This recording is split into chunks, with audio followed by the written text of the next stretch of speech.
how you doing? Thanks for downloading the show. This is Garden Fork Radio that you've clicked on the button to listen to or whatever. My name is Eric. I have this eclectic DIY podcast with me and my friends. I also have a YouTube channel. And we were talking about air conditioning on the Facebook group, and then I texted Rick, my co-host, and said, let's talk about air conditioning. So here we are. Well, good afternoon, my friend. How you been? I've been good. This is a perfect day for air conditioning because it's really humid outside. You know, here in Margaritaville, Nord, it's muggy and hot too. Looks like we got some thunderstorms blowing up. Hope it'll cool things off a bit for us. We had rain. It rained. It just rained like for 10 minutes, and then it became enormously humid.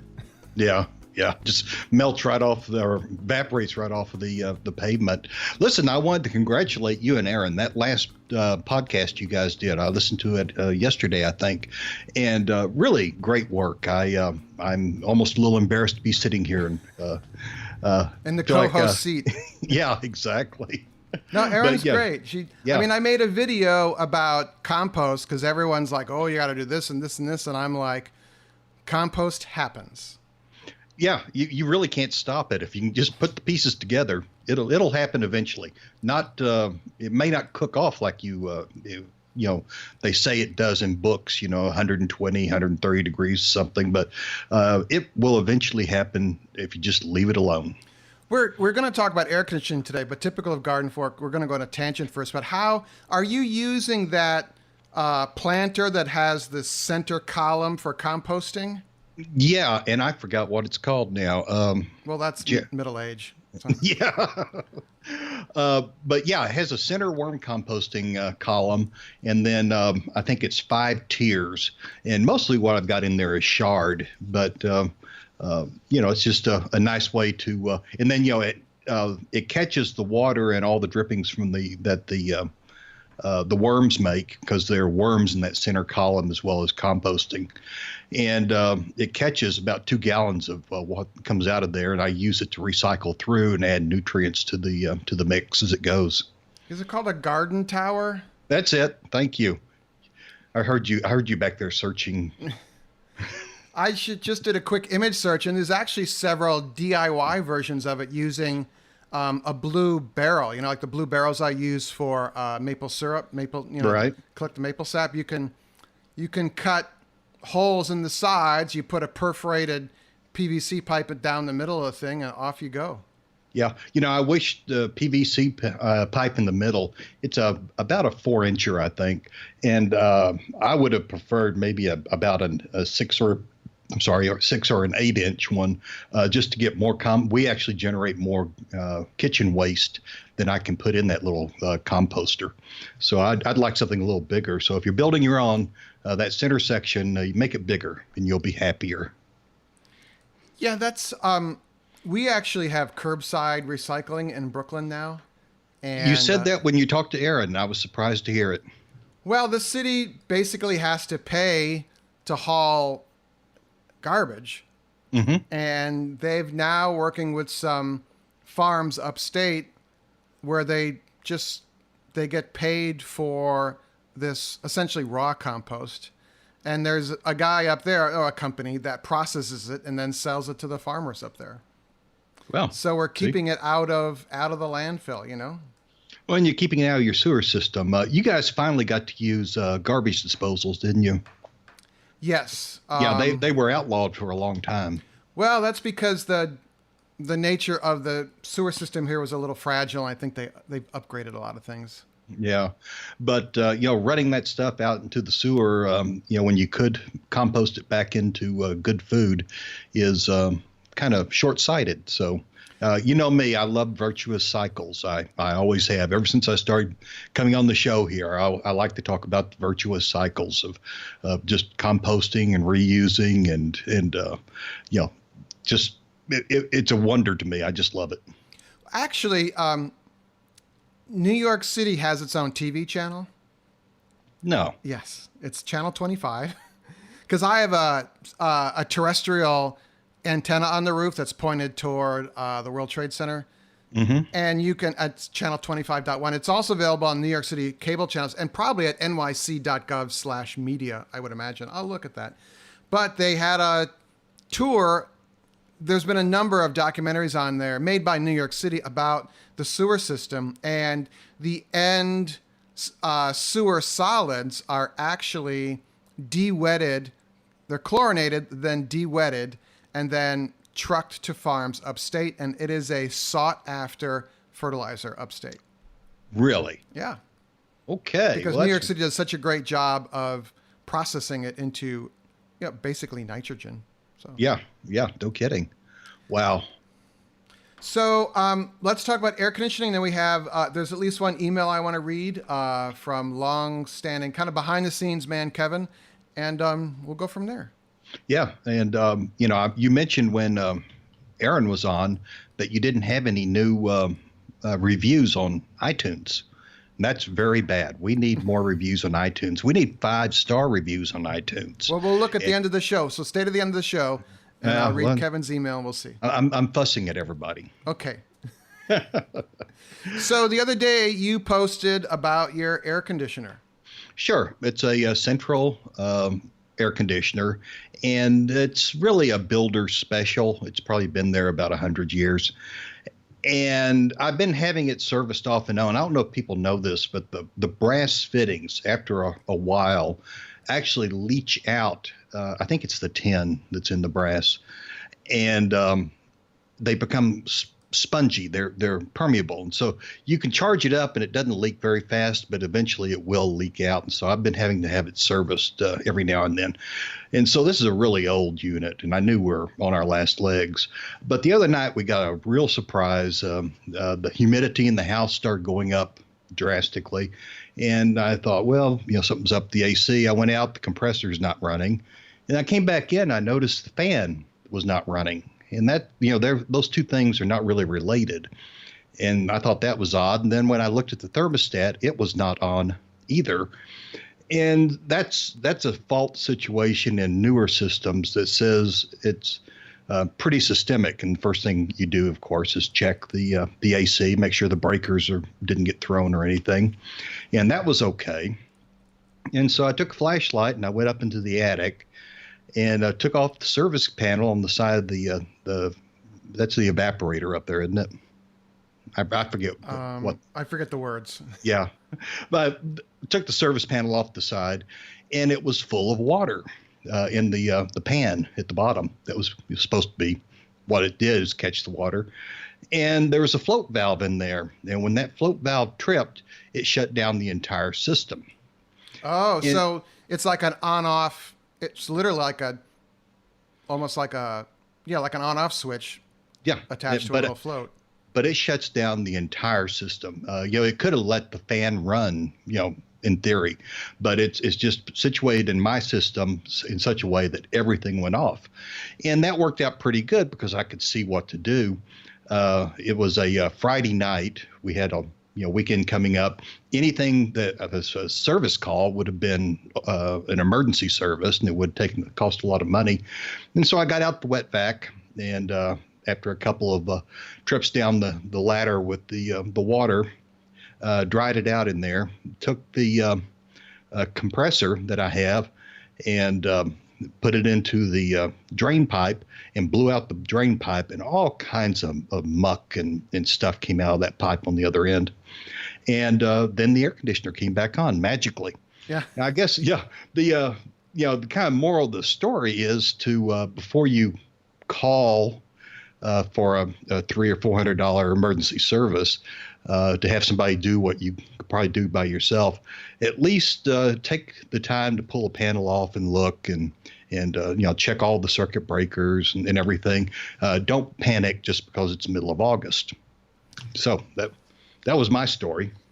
Yeah, I've had similar stuff happen to me because basically wherever you have in your air conditioning system air blowing across a cool coil, warm air across a cool coil, water is going to precipitate out of that and drip into a pan.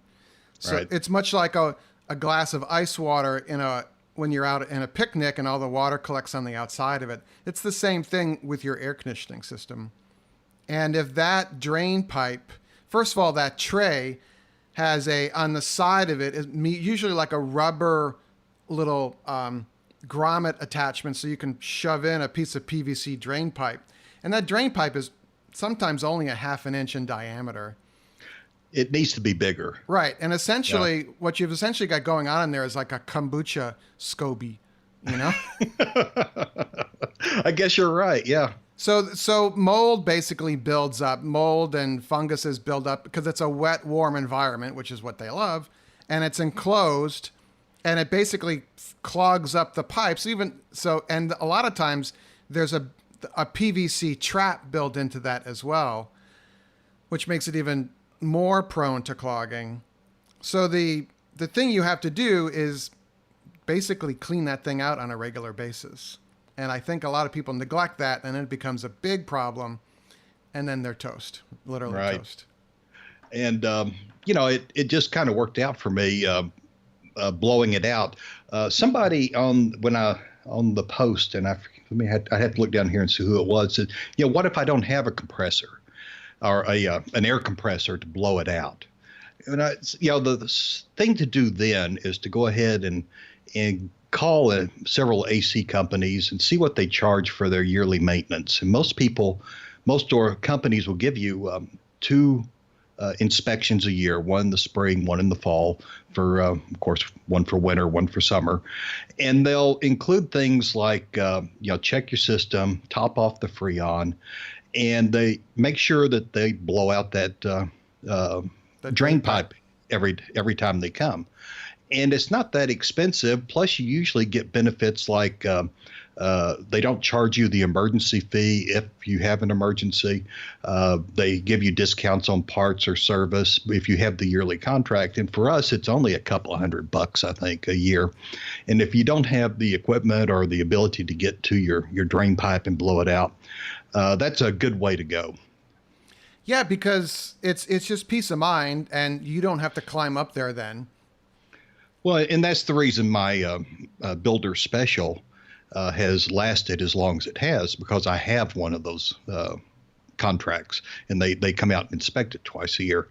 And they've been recently they've been topping it off about every 2 months with Freon, and we kind of diagnosed what was going to happen. And so Friday, we're going to have a new unit installed. There you go. And just get over this. But we're not going to suffer. We were talking about hurricane season's here. You and I always love hurricane season, love to talk about it, prepare for it. And one of the things we've done, we didn't want to set up the whole house with a generator and generate for the whole house, because it's just too expensive for us to do that. And so I have a Troy-built generator. Yay! It's on the smaller side, but when we isolated all the switching and the wiring, it only supplies the master bedroom, and then one other circuit where all the entertainment and internet and that kind of stuff is on. And we did that so we have one controlled area in the house where we can lock ourselves in. And we bought a small window mount heat pump. It's both air conditioning and heat. And we mount it, and this coming Friday, while they're the whole system's going to be offline, the air conditioning system, we can go retreat to the master bedroom and turn on that window mount air conditioning and kind of keep us cool for a few hours until they finish.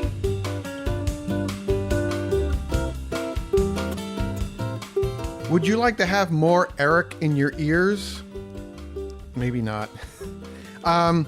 Just kind of a little boost for the Garden Fork patrons. They're people that support me and Garden Fork on a monthly basis. It's kind of like PBS, where you basically punt them a couple bucks a month.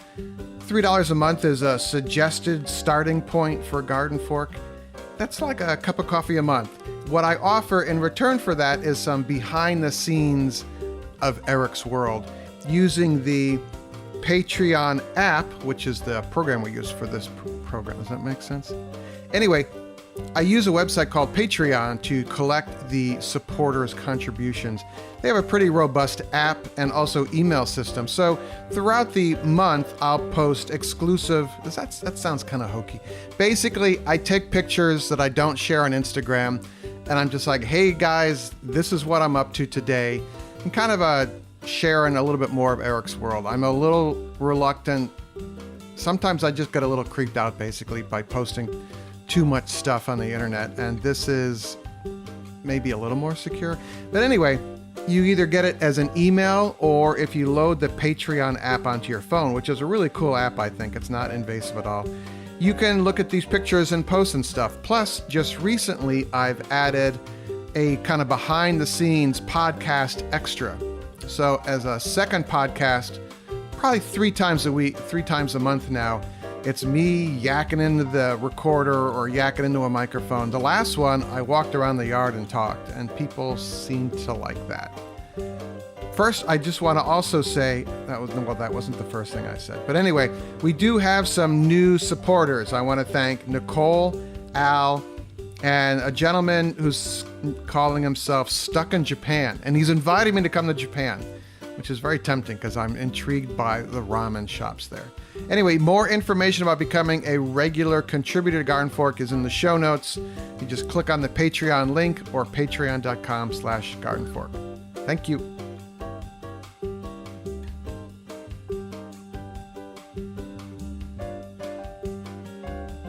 I have a related story with generators and air conditioners because I actually made a video about this.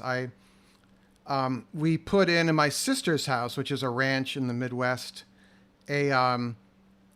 it's a manual transfer switch that is brilliantly simple. It mounts on the actual breaker panel, and it's a really it costs all of like $60 to buy this thing.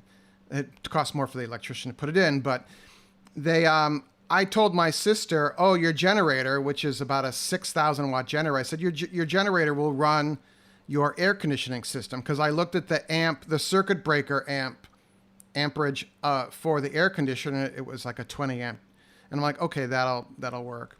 And so actually the power went out, and then my sister tried to turn on the air conditioner, and the air conditioning broke. It was making this clicking noise, and then just wouldn't work. And I'm like, uh-oh, I have to buy my sister a new air conditioning system. But she called the AC repair guy, and he came out, and he said, yeah, we run into this all the time. People try and have a portable air conditioner, and they run their whole house air conditioner. What they forget to factor in is the initial starting amps required to start the compressor motor is much higher than the running amperage. So I've seen that there's something you can add to your compressor to store up, or I don't know, a capacitor of some sort. Right, there is a capacitor in there, yes, to help it get started. So my mistake was just looking at the running amps and not the startup or starting amps. And so thankfully they just had to replace a relay. It was like $100. So. Okay. But with your portable generator, you will more than likely not be able to run a whole house air conditioning system. But that's brilliant of you to get the small window unit for one room. That'll work really well.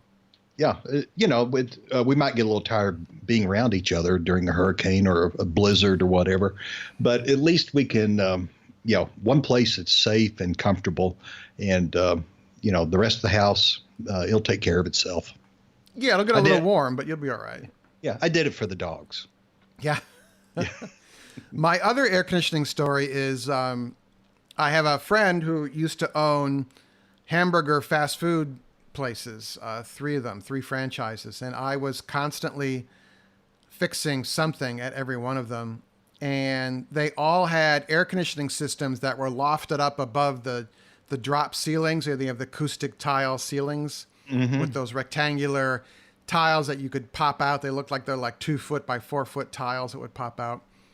And the installation company, when they ran the drain pipes from the condensers, they weren't pitched downward. They actually pitched up and then down again.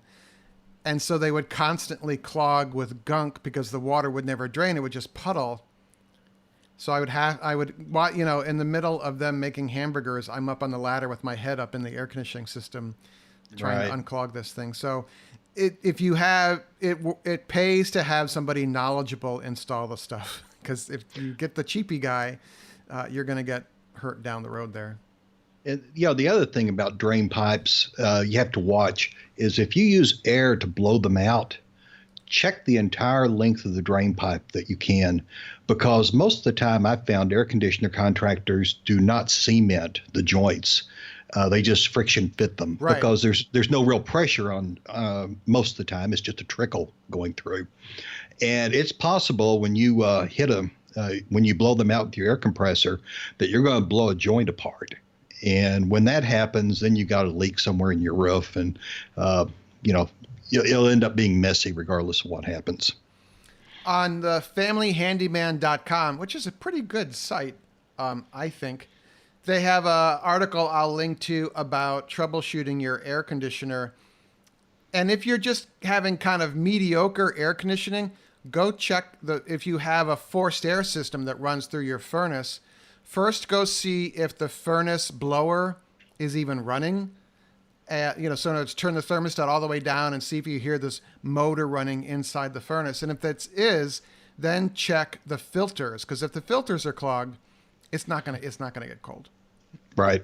And then the other thing is there's a coil inside your air conditioning system in the furnace, and if that coil has a bunch of lint on it, the efficiency of it is greatly reduced.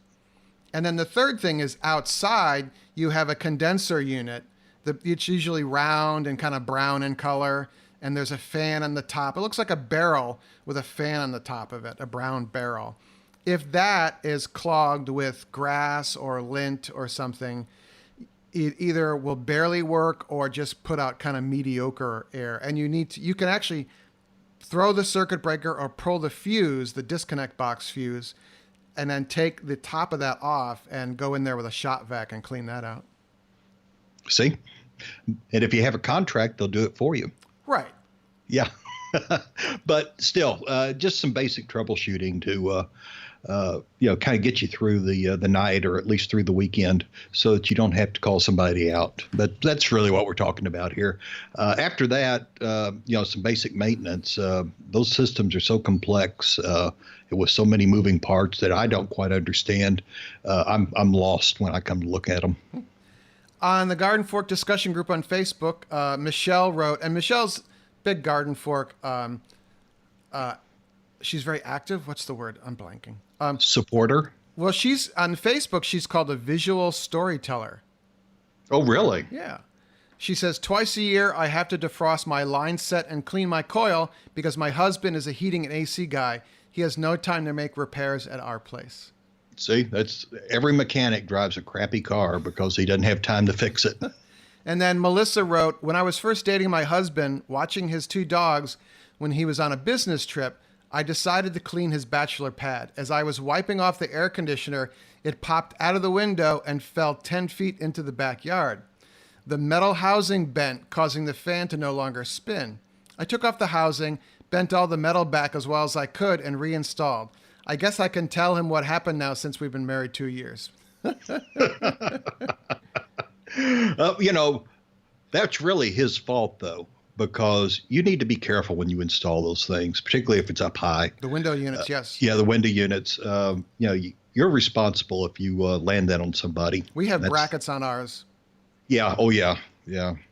And even if you're doing it temporarily, they make some temporary brackets that hold the back end up.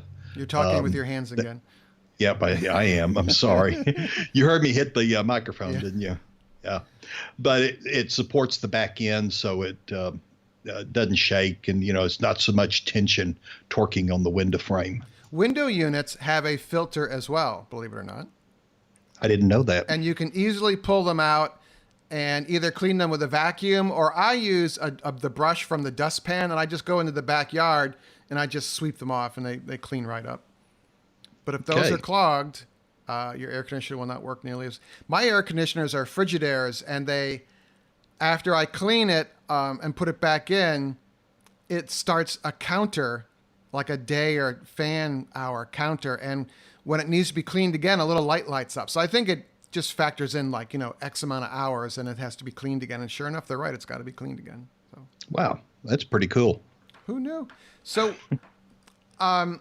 last week we were talking about compost, and Erin had a water problem in her yard, and Kevin wrote about this thing because it was puddling and we weren't quite sure. And Kevin wrote, my first thought that it was a septic. In other words, the septic system backing up and causing a puddle. When we had a home inspection done, the inspector flushed a special dye down the toilet and then ran the tub for half an hour. If there is a septic issue, the dye is supposed to show up on the ground. In other words, out in the yard. Oh. I would suggest Erin try that dye. It can't be too expensive. Yeah, see, I was going to say sample the water and see if, and have it tested for fecal coliform and coliform, rather. But that sounded like an easier way to do it. I remember when we were kids, suddenly in the lawn there were soap suds. And that was a sign that the septic system was backed up. Also, Kevin's wife had emergency open heart surgery, and she is doing really well. So they did not open up her sternum. They operated on her from her side instead. Interesting. And they deflated a lung to work on her side.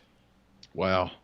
This is Kevin from Little Black Dogs. Yeah, he's kind of like the back channel producer. When we mess up something, he's the fact checker. Yeah, well, he's such a wealth of knowledge, and particularly all things electronics and cameras, that kind of stuff. He just encyclopedic. Oh, I forgot to mention that Kevin said with the dye, it shows up with UV light. So if you have you buy the dye and a UV flashlight, but we know what we can use the UV flashlight for as well. What's that? The tomato hornworms. Oh, of course, yes. And you can also use it to detect crypto peeing if you have a dog or a cat that likes to relieve themselves behind the sofa. Oh. That shows up in UV as well. All right, so good to know. It's always useful. Or if you have an older dog with a leaky bladder, that kind of thing, you can find those spots and clean them. And UV works really well for that. We have been dealing with Henry and her infected paw, and I did not know this, but she's on an antibiotic that causes her stomach to be very upset, and you can give dogs Prilosec. Really? Yep. I know that you could give them Pepcid AC, but I didn't know that you could give them Prilosec. So I'm not a doctor, but this is Prilosec AC 20 milligram. And what else is Pepcid AC good for? Well, it is also an extended release antacid. It stops the pumping of the stomach acids. Is there something else I'm missing? Yeah. If you react to bee stings, if you take Benadryl and Pepcid AC, they act on different calcium channels and will reduce the swelling. Oh. And that's particularly true if you react in a big way, got big knots on you. So, like I said, neither of us are doctors. Are you a doctor? I'm doctor of the obvious. Yeah. But in the beekeeping world, that's the word. But they work on different calcium channels, and they block the pain and stop the swelling. Well, it was good to hear from Kevin, and we've learned all sorts of things here. Yeah, and I'm really glad his wife's doing okay. Yeah, that's good. All right, so there you go. That's our show. If you have some air conditioning stories, we'd love to hear from you. It's radio. We just like to hear from you anyway. We'll read your email on the show, radio@gardenfork.tv. You might even help us with the topic. My cousin is going to be on the show in several weeks to talk about cooking while camping. Oh, okay. I didn't even know that she goes camping and cooking. Yeah, well, I didn't know you had a cousin. I have some normal people in my family. Okay. So. We were going to check to see if there were any reviews on iTunes. There aren't. I looked. There aren't? No. I am so disappointed in our listeners. You can leave a review from the podcast app on an iPhone. That's right. And, 5-star reviews are appreciated. And if you have less than 5 stars, don't bother. Yeah. I almost hit the hang up button on you here. Oh. All right. Thank you again for listening to the show, guys. Make it a great day, and we will see you next week. Talk to you later, my friend. Bye-bye. Garden Fork Radio's executive producer is Jimmy Goots of hollowbooks.com, and our music is licensed from uniquetracks.com.